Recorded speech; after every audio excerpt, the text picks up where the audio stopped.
हज़रत जुनैद बगदादी रहमतुल्लाह ताला अलैह का मुरीद था, तो वो कहने लगा लोगों से कि अब मुझे पीर साहब की जरूरत नहीं। हमारे मुआशरे में तो खैर किसी को भी पीर साहब की जरूरत नहीं, सारे सियाने हैं इस जमाने में, तो जरूर किसी को भी नहीं। तो वो कहने लगा मुझे जरूरत नहीं पीर साहब की।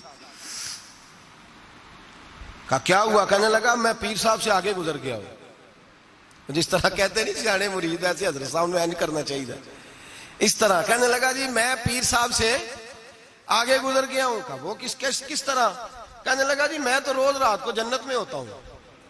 दाता साहब ने लिखा है कश्फुल माजूब में।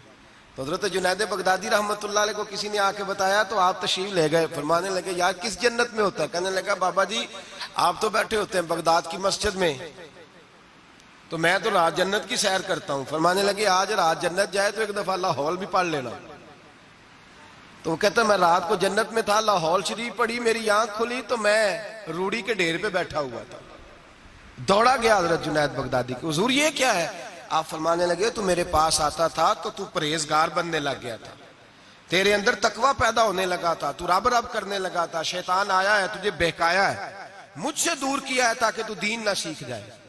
किसी ना किसी तरीके से तेरे ज़हन पे उसने कंट्रोल डाला है, कोई ना कोई बहाना लगा के तुझे पीछे, और तू बेवकूफ उसके चक्कर में आ गया है। लेकिन मैं तुझसे नाराज नहीं होऊंगा, मेरा तेरा रिश्ता दीनदारी का रिश्ता है। तू आ जा, नए सिरे से रब रसूल का दीन सीख, मैं तेरी नए सिरे से तरबियत करने को तैयार हूं।